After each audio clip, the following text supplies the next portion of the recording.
नमस्कार. उज्ज्वला होम किचनमध्ये तुमच्या सर्वांचे पुन्हा एकदा खूप खूप मनापासून स्वागत आहे.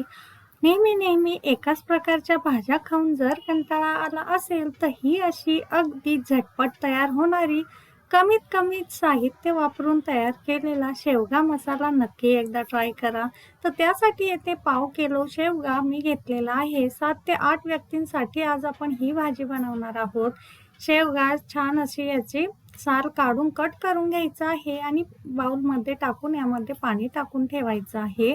स्वच्छ धुवून घ्यायचं आहे. आता येथे मसाल्यासाठी आपण अर्धी वाटी सुकं खोबरं, 2 चमचे धने, 3 ते 4 चमचे शेंगदाणे, 2 इंच आलं, 10 ते 12 लसणाच्या पाकळ्या, 2 ते 3 हिरव्या मिरच्या, मूठभर कोथिंबीर घेतलेली आहे. आता एका कढईमध्ये 2 छोटे चमचे तेल टाकून आपण सर्वात प्रथम हे शेंगदाणे तळून घेणार आहोत. आता हा मसाला फारही आपल्याला ब्राऊन करायचा नाहीये, फक्त यामधला कच्चापणा दूर होईपर्यंत आपल्याला हे भाजून घ्यायचं आहे, म्हणजे आपली भाजी छान अशी टेस्टी लागते. आता शेंगदाणे भाजून झाले की त्याचमध्ये धने जे घेतलेले आहेत ते टाकून घेऊया.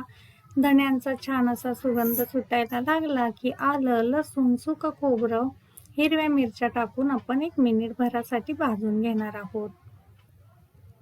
नेहमी काळ्या मसाल्याच्या भाज्या खाऊन जर कंटाळा आला असेल, तर ही अशी सोपी शेवगा मसाल्याची भाजी नक्की एकदा ट्राय करा. आता हा मसाला छान असा सुगंध सुटायला सुरुवात झाली की समजून घ्यायचा व्यवस्थित आपला भाजला गेलेला आहे. थोडा करून हा आता एका प्लेटमध्ये आपण काढून घेऊया आणि थंड करायचा आहे. थंड झाल्यानंतरच आपल्याला हा बारीक करून घ्यायचा आहे. आता हा सर्व काढून झाला की सर्वात शेवट आपण जी कोथिंबीर घेतली होती मूठभर, ती सुद्धा टाकून यामध्ये भाजून घ्यायची आहे. आता मसाला आपला थंड झालेला आहे. मिक्सरच्या भांड्यामध्ये थोडा करून काढून घेऊया. आता आपल्याला यामध्ये थोडंसं पाणी टाकून बारीक करायचं आहे. त्यापूर्वी यामध्ये आपण चवीपुरतं मीठ टाकून घेऊया. म्हणजेच यामध्ये 1 चमचा मीठ, 1 चमचा जिरे आणि पाव चमचा हळद मी टाकून घेतलेली आहे. थोडंसं पाणी टाकून ह्याला बारीक फाईन याची पेस्ट तयार करून घेतलेली आहे. आपण बघू शकता येथे. आता मसाला आपला तयार झालेला आहे. पुन्हा एका कढईमध्ये आपल्याला तेल घ्यायचं आहे. आता 3 ते 4 मोठे चमचे आपल्याला इथे तेल लागणार आहे.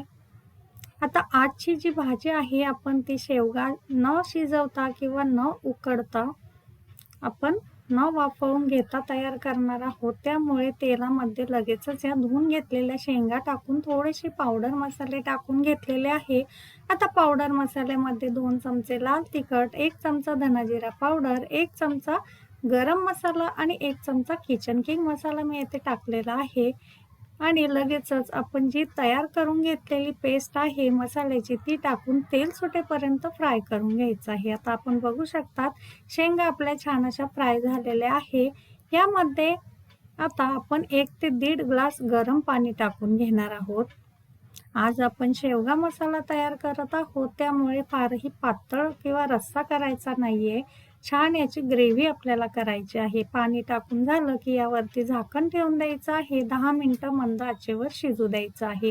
10 मिनिटानंतर आपण बघू शकतात आपला शेवगा मसाला चमचमीत, झणझणीत, छान असा तर्री आलेला भाजी आपली बनून तयार झालेली आहे आणि सुगंध देखील फार छान याचा सुटलेला आहे.